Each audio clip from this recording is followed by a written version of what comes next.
नमस्कार। Herald online classes में आपका स्वागत है। पहली क्लास में पढ़ा था कि मनोविज्ञान की उत्पत्ति, उसका अर्थ वगैरह क्या होता है। आज की क्लास में पढ़ेंगे कि मनोविज्ञान के संप्रदाय कौन कौन से हुए और मनोवैज्ञानिकों ने अपने सैद्धांतिक विचार किस प्रकार उन्होंने अपने विचार रखे और अलग अलग सैद्धांतिक जो संप्रदाय दिए हैं वो अलग अलग किस प्रकार दिए हैं। तो देखिए, पहला मनोविज्ञान के संप्रदाय।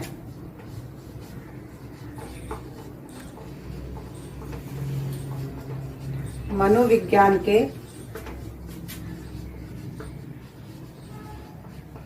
संप्रदाय। अब मनोविज्ञान के जो संप्रदाय हैं उनमें सबसे पहला संप्रदाय है संरचनावाद।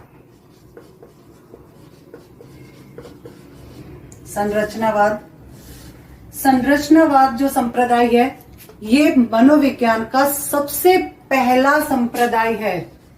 पहला संप्रदाय है, ये याद रखना। पहला संप्रदाय कौन सा है? पहला कौन सा आया? संरचनावाद। इसको लाने वाले हैं विलियम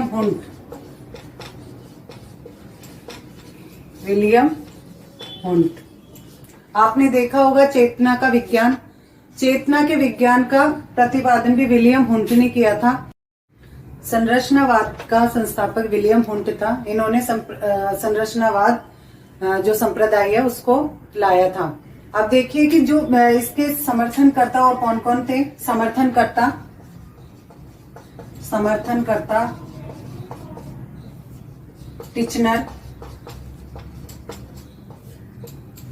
टिचनर थे, बेडफोर्ड थे,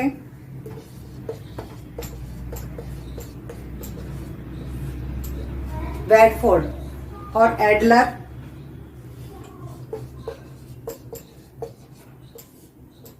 वेबर, ये इसके समर्थन करता थे। इन्होंने भी संरचनावाद संप्रदाय को समर्थन दिया था। ठीक है, अब आगे देखिए कि विलियम हुंट ने, आपको पता है कि विलियम हुंट प्रयोगात्मक मनोविज्ञान का जनक भी माना जाता है। इन्होंने सबसे पहली प्रयोगशाला का निर्माण किया था जो लिप्जिंग जर्मनी शहर में है।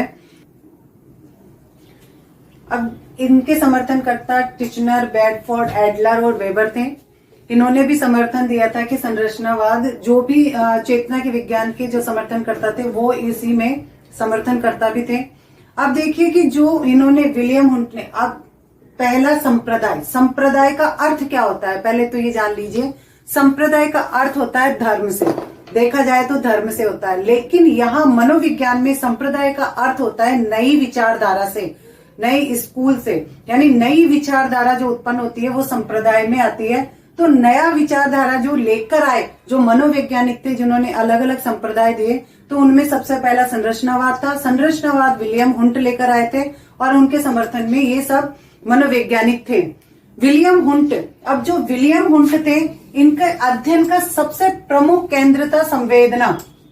आपने देखा होगा चेतना के विज्ञान में संवेदना या चेतना, इनके सबसे प्रमुख केंद्र था संवेदना या चेतना, क्योंकि इन्होंने मनोविज्ञान को चेतना का मनोविज्ञान कहा था। इन्होंने कहा था कि मनुष्य का जो भी अध्ययन किया जाता है वो चेतना या संवेदना के द्वारा मनुष्य के व्यवहार का अध्ययन किया जाता है। ठीक है, आगे देखिए, इन्होंने जो संवेदना और चेतना है उसकी निश्चित संरचना होती है। उन्होंने कहा है कि जो विलियम हुंट ने ये कहा है कि संवेदना चेतना ये होती है तो निश्चित इनकी संरचना होती है। इसीलिए आप देखिए कि जो संरचनावाद है इनको और नामों से भी पुकारा गया, जिनमें देखिए और नाम क्या क्या थे। निर्माणवाद और निर्मितवाद। संरचनावाद संप्रदाय को निर्माणवाद संप्रदाय और निर्मितवाद संप्रदाय के नाम से भी पुकारा जाता है। अब देखिए कि जो विलियम हुंट थे उनके शिष्य थे टिचनर, ये इनके शिष्य थे टिचनर। इन्होंने जब विलियम हुंट ने जो ये संरचनावाद और चेतना का विज्ञान का अध्ययन किया था तो इन्होंने इसको आगे बढ़ाने का कार्य किया था। टिचनर ने इसके अध्ययन को, जो विलियम हुंट का अध्ययन था, उसको आगे बढ़ाया था। देखिए मनोविज्ञान में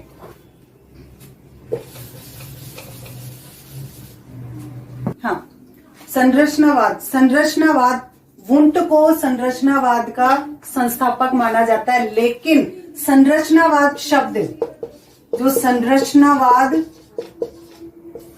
शब्द, इसके सबसे पहला प्रयोग टिचनर ने किया था। टिचनर ने किया था, जो विलियम हुंट के शिष्य थे। यानी संस्थापक विलियम हुंट को माना जाता है, लेकिन संरचनावाद जो शब्द सबसे पहले दिया था वो टिचनर ने दिया था। अब देखिए कि जो विलियम हुंट थे और विलियम जेम्स, चेतना के विज्ञान में विलियम हुंट और विलियम जेम्स, उन्होंने मनोविज्ञान को चेतना का विज्ञान माना था। लेकिन यहाँ पे विलियम हुंट और विलियम जेम्स के बाद में थोड़े दिनों बाद में उनमें मतभेद हो गया, और मतभेद होने के बाद में उन्होंने संरचनावाद संप्रदाय को अलग कर लिया और उन्होंने अपना अलग संप्रदाय दिया। इसके बाद आता है दूसरा प्रकार्यवाद सिद्धांत। प्रकार्यवाद सिद्धांत ये दिया था विलियम जेम्स ने। इसके संस्थापक विलियम जेम्स थे, जो अमेरिका के थे। विलियम जेम्स का सबसे महत्वपूर्ण योगदान उनकी पुस्तक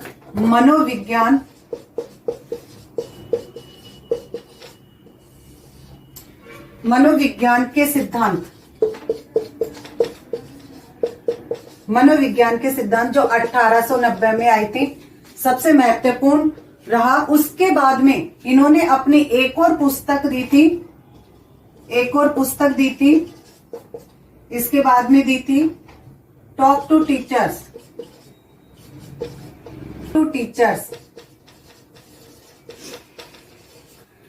जो आई थी 1899 में। इसका प्रकाशन हुआ था।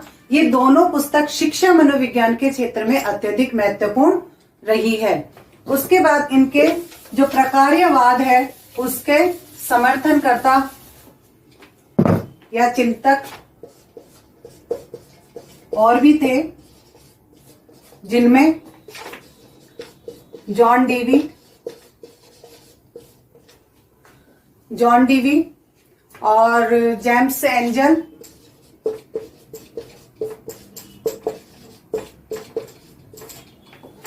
और हार्वे कार,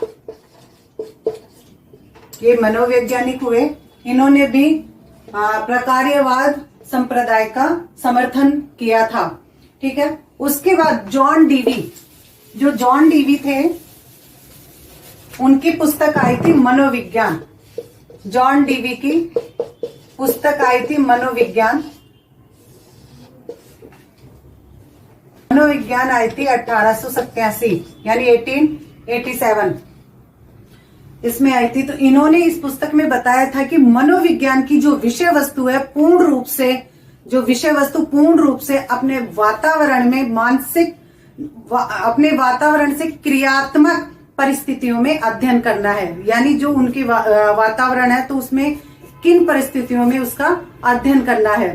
ठीक है। लेकिन जो प्रकार्यवादक चिंतक थे तो उन्होंने जो मानसिक प्रक्रियाओं पर बल देने के बजाय, यानी जो मानसिक प्रक्रिया है उन पर बल नहीं दिया गया, उन्होंने केवल मानसिक प्रक्रियाओं के कार्यों पर बल दिया है। उन्होंने प्रक्रियाओं पर बल नहीं दिया, केवल उन्होंने उनके कार्यों पर बल दिया है।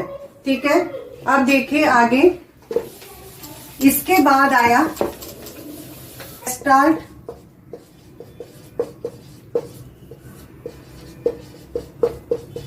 गेस्टाल्ट मनोविज्ञान संप्रदाय।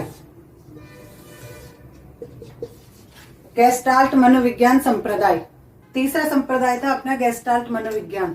गेस्टाल्ट मनोविज्ञान का वह संप्रदाय है जिसमें चीजें एकीकृत पूर्णाकार रूप में अनुभव की जाती है। यानी जो गेस्टाल्ट मनोविज्ञान है उसका है कि जो चीजें होती है वो पूर्णाकार और एकीकृत रूप में उसमें अनुभव की जाती है।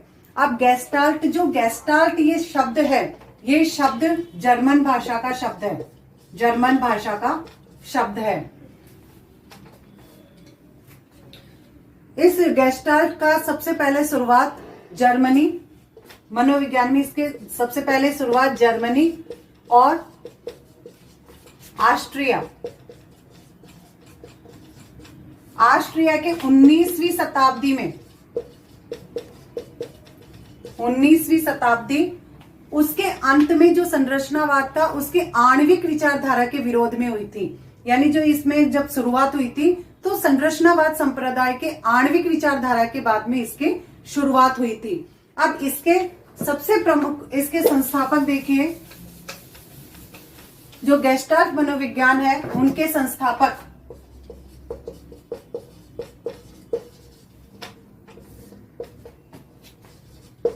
मैक्स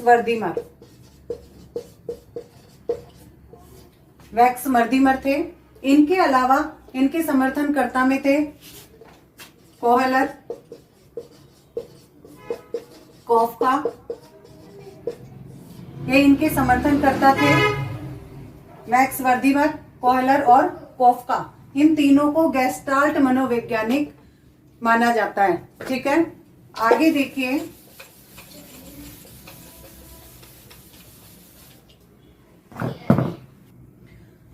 जो गेस्टाल्ट मनोवैज्ञानिक थे तो उनका मत था कि जो व्यक्ति हैं तो उनके अनुभवों को पूर्ण रूप में समझना चाहिए। जो व्यक्ति के अनुभव है तो उनको पूर्ण रूप से अपने अनुभवों को समझना चाहिए। जो गेस्टाल्ट मनोवैज्ञानिक है तो उन्होंने अलग अलग क्षेत्र में कार्य किया, जैसे मैक्स वर्दीमर, इन्होंने किया प्रत्यक्षण के क्षेत्र में कार्य किया। कोहलर ने अधिगम के क्षेत्र में कार्य किया और कॉफका, इन्होंने स्मृति के क्षेत्र में कार्य किया। इन तीनों गेस्टाल्ट मनोवैज्ञानिकों ने अलग अलग क्षेत्र में कार्य किया। वर्दीमर ने प्रत्यक्षण के क्षेत्र में कार्य किया, कोहलर ने अधिगम के क्षेत्र में कार्य किया और कॉफका ने स्मृति के क्षेत्र में कार्य किया। इसके बाद आता है चौथा है व्यवहारवाद संप्रदाय। व्यवहारवाद संप्रदाय जेबी वॉटसन ने दिया था। जेबी वॉटसन मनोविज्ञान की विषय वस्तु को निरीक्षण योग्य व्यवहार पर बल दिया है। उन्होंने निरीक्षण योग्य व्यवहार पर बल दिया है और प्रयोगात्मक मनोविज्ञान के उपयोग पर भी बल दिया है। उनका यह लेख, उनके जो विचार थे उन्होंने एक लेख में प्रस्तुत किए हैं। वो लेख था, उस लेख का नाम था मनोविज्ञान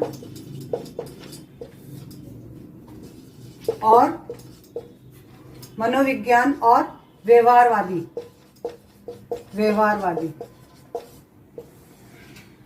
जो ये लेख था, उनके जो ये लेख थे मनोविज्ञान और व्यवहारवादी, यह लेख उन्होंने साइकोलॉजिकल रिव्यू,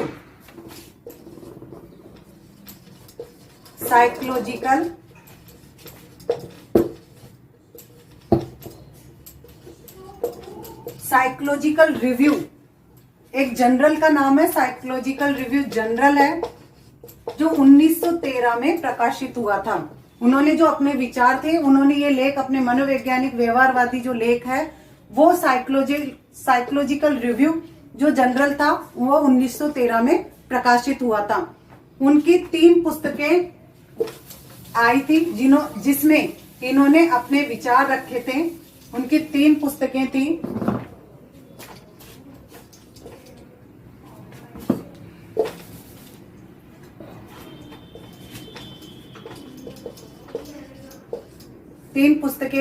तुलनात्मक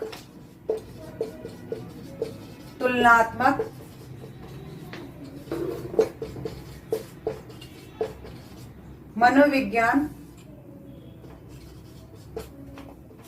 का परिचय। तुलनात्मक मनोविज्ञान का परिचय पहली पुस्तक थी। दूसरी थी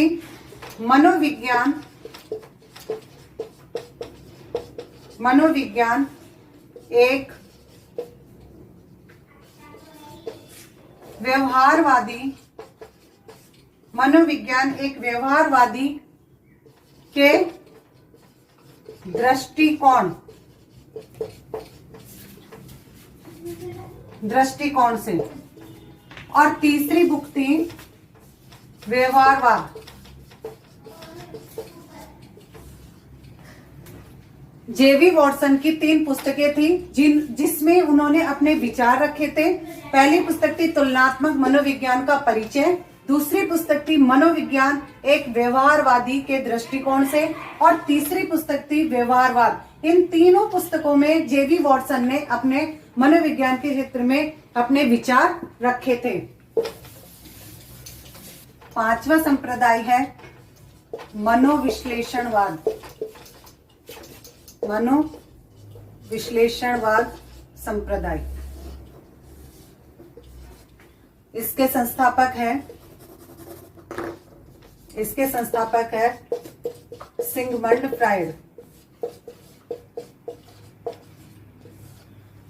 इसके संस्थापक थे सिगमंड फ्रायड। सिगमंड फ्रायड ने व्यक्ति के व्यवहार के अचेतन मन पर बल दिया। इनके जो मनोविश्लेषणवाद के अन्य जो चिंतक थे उनमें चिंतक थे एना फ्रायड, एडलर, कार्ल युंग और एरिक्सन। इन्होंने भी मनोविश्लेषणवाद का समर्थन किया था संप्रदाय का। ठीक है। इसमें सिगमंड फ्रायड जो थे उन्होंने लैंगिक मूल प्रवृत्ति पर अत्यधिक बल दिया था, जिसके कारण जिसके कारण 2 इनके जो समर्थन है वो अलग हो गए थे, जिसमें थे एडलर और कार्ल युंग। जो एडलर थे ये जब अलग हुए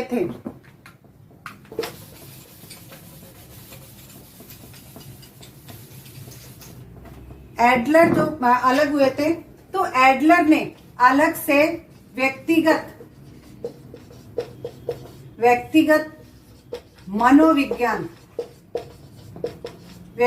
मनोविज्ञान संप्रदाय का अलग से विकास किया, जिसमें इन्होंने शक्ति अभिप्रेरक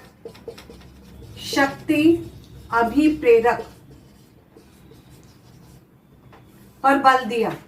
यानी जो सिगमंड फ्रायड ने लैंगिक मूल प्रवृत्ति पर अत्यधिक बल दिया था, जिसके कारण ये दोनों अलग हो गए, और अलग होकर एडलर ने अलग से व्यक्तिगत मनोविज्ञान संप्रदाय का विकास किया, और जिसमें उन्होंने जो लैंगिक मूल प्रवृत्ति फ्रायड ने दी थी उसके स्थान पर इन्होंने शक्ति अभिप्रेरक पर बल दिया।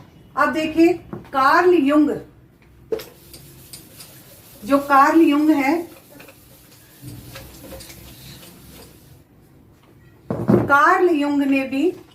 युंग है उन्होंने भी विश्लेषणवादी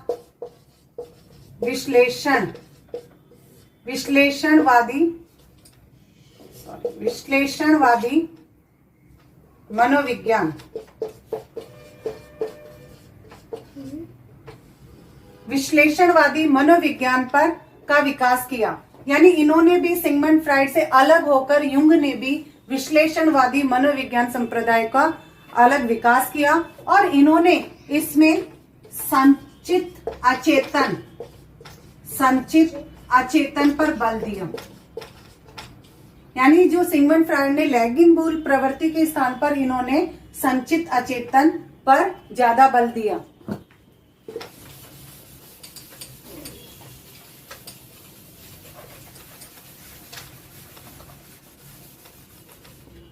सिगमंड फ्रायड के इस मनोविश्लेषणवाद संप्रदाय से प्रभावित होकर नव मनोविश्लेषणवादी जो चिंतक थे, तो उनमें सबसे पहला नाम था एना फ्रायड। इनकी पुत्री का नाम है। सेकंड थे कैरन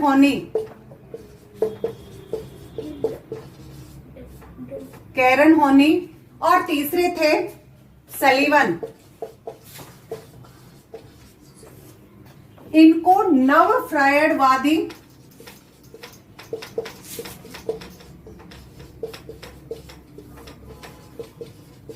फ्रायडवादी मनोवैज्ञानिक माना जाता है। नेक्स्ट आया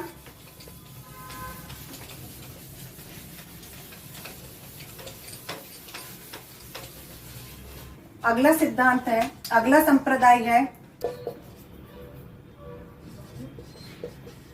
मानवतावादी संप्रदाय।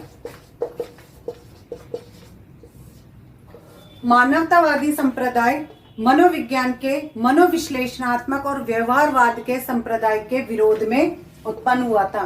मानवतावादी संप्रदाय का कहना है कि जो मानवतावादी थे तो उनका कहना यह है कि लोगों की जो पूर्ण इच्छाएं, स्वतंत्र इच्छाएं, आत्मवृद्धि और आत्मसिद्धि, यानी स्वतंत्र इच्छाएं,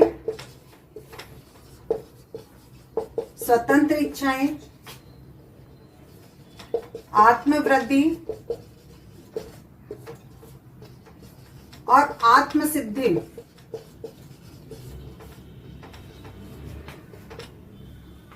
जो मानवतावादी मनोविज्ञान है वो व्यक्ति की स्वतंत्र इच्छाएं, आत्मवृद्धि और आत्मसिद्धि पर बल देता है। ठीक है। इसके संस्थापक हैं अब्राहम मैस्लो।